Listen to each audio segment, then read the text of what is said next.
Hey folks, this is Zach, and today I'm sort of talking about something weird. Prescience. Knowing stuff will happen before it happens. Now, before this video happens, I need to get over these logs, so let's do that first. I think these fell down during the last hurricane. There's some big trees out here, and there's sort of a stone bench on the other side of these that I want to sit on. So, oh, that's a bit of a drop actually.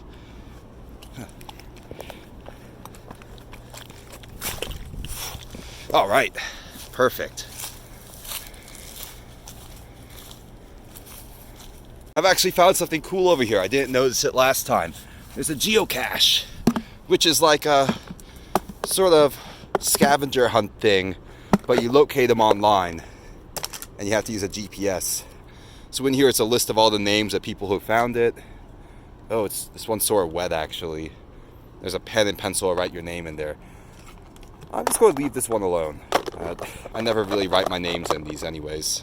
But today I'm talking about prescience, which is like, if you've ever had the feeling that you know, like you absolutely know something's about to happen, and then it happens, and you're like, whoa, I predicted that. But it's not like you predicted it, you knew it was going to happen. I think it's only happened to me a couple times in my life, and they're both sort of weird stories. They're both negative stories too, actually. First time that I remember was actually right before I left the country to travel to Israel.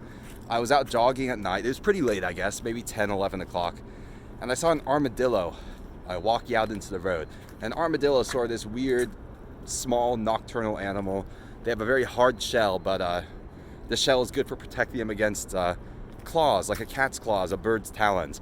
Not against large, heavy objects like cars. And there was no vehicle inside at the time, but I knew for like a solid second, I knew this animal was about to get hit by a car. Now, I don't know how I knew it, but a moment later, a car came out of nowhere down the road. I must have heard it in the back of my head, and that's why I thought this. This car went right over the armadillo. It exploded like the Death Star. It's everywhere. And I just kept jogging, but on the way back, I looked at it. I could not even find where its head went. This thing was just decimated. I was like, whoa, I knew that was going to happen before it happened. Like, I knew the armadillo would not dodge that car. I knew a car was going to come out. I don't know how I knew it. Then again, later on, once I was overseas, I was cycling. This was during the time I was teaching in Borneo.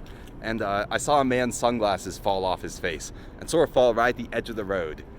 And I knew in that second, he's not going to get him in time. A car's going to hit him or a motorcycle's going to hit him.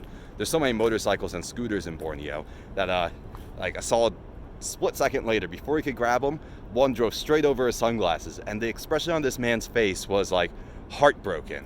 The minimum wage there is like $120 a month, and that's for like an actual job that is like you are written down on the records and stuff. Lots of people get paid less, so losing a pair of sunglasses can be part of his day's wages there, like a significant part.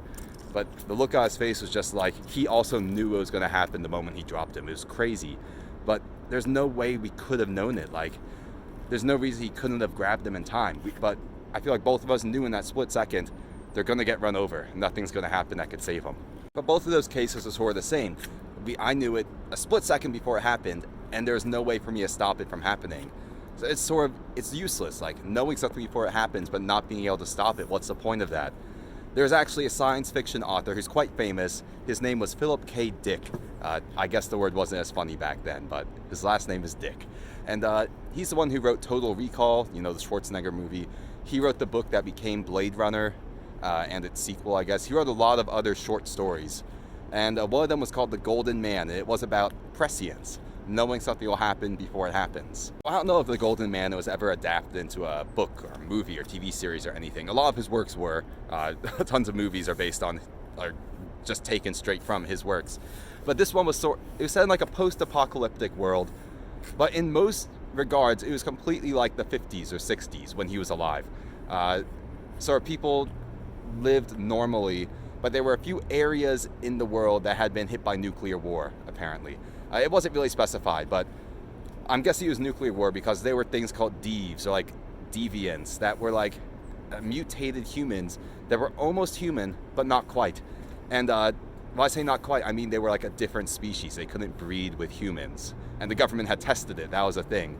There are some that looked so close to humans, the government had tried to breed them with humans to see if it would, like, improve the species, but they couldn't produce offspring. And since they couldn't produce offspring, that meant that they were in direct competition to us. They were trying to make children, and we were trying to make children, and we couldn't do it with each other, so they were competing. And there was like a sort of CIA/FBI, like global organization that was just tasked to track these things down and destroy them, because they're always waiting for the one mutated breed of almost human that would outbreed humans, that would somehow like outsmart us or be stronger, faster, some way that it would start outbreeding us, and we would get Homo sapiens, humans would get wiped out by this new and improved, or at least mutated species. So he doesn't really mention that many of them. He said there was like one that could fly, slightly like had grown sort of like insect wings out of its back. There's another that like was adapted to live in the desert or the extreme cold. There's one that had a bunch of tits. Again, old science fiction, did have to attract the reader's attention somehow. But none of them had like survived this agency that was trying to destroy them. They had all fallen before normal human weapons and stuff. None of them had outbred humans or escaped that agency. And there was an agent from the agency he had heard rumors, I guess, of one of these Deves or deviants, one of these mutants, living in a small town. So his agent went to the town. He posed as like a salesman or a businessman or something, and he eventually worked out from the locals what house this thing was rumored to be staying at. And he went there to the family. And of course, the family denied that there was any Deve or mutant there. Eventually, though, the mutant had been out like walking in the woods or something. It came back. And like the other sort of mutant things, it looked almost human. It was a golden man. It looked like a 2-meter tall, perfect figure of a human, but it was bright gold colored. It had like a bit of hair on it, sort of like an animal, I guess. But it was a beautiful one. So he tried to shoot it, and it ran off into the woods again.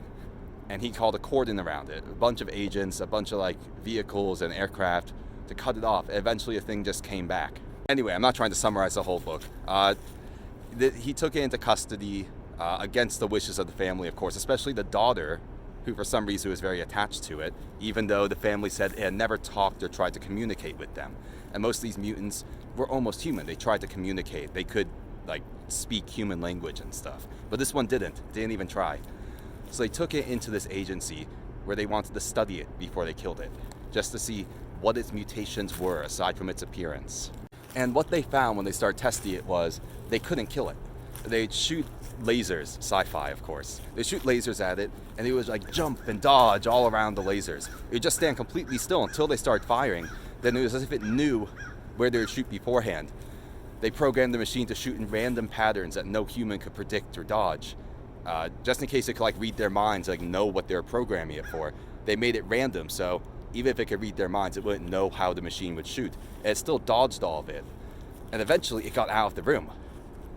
Somehow, I think they opened the door to try to gun it down, because one of the scientists was sort of working out what its mutation was. They're like, oh no, this is bad. We need to kill it right now. When they opened the door, it burst out past them and escaped into this facility. So they locked all the doors. Meanwhile, the top scientists, there's one female scientist and a couple male scientists, they sort of had worked out what it was doing. They said, this thing knows what's going to happen. It doesn't guess like we do. We can predict what's going to happen seconds, minutes, even hours and days into the future. But this thing knows what will happen.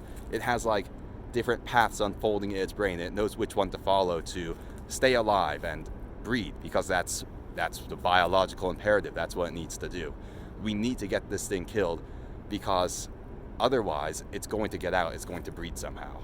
So they looked around for it everywhere, and long story short, the female scientist ended up helping it escape after sleeping with it, because it's this perfect 2-meter tall golden figure of a man. Sort of like the trophies at Mr. Olympia, the bodybuilding show. It looked like that, but normal height. And she helped it escape just because she was like seduced by the thing.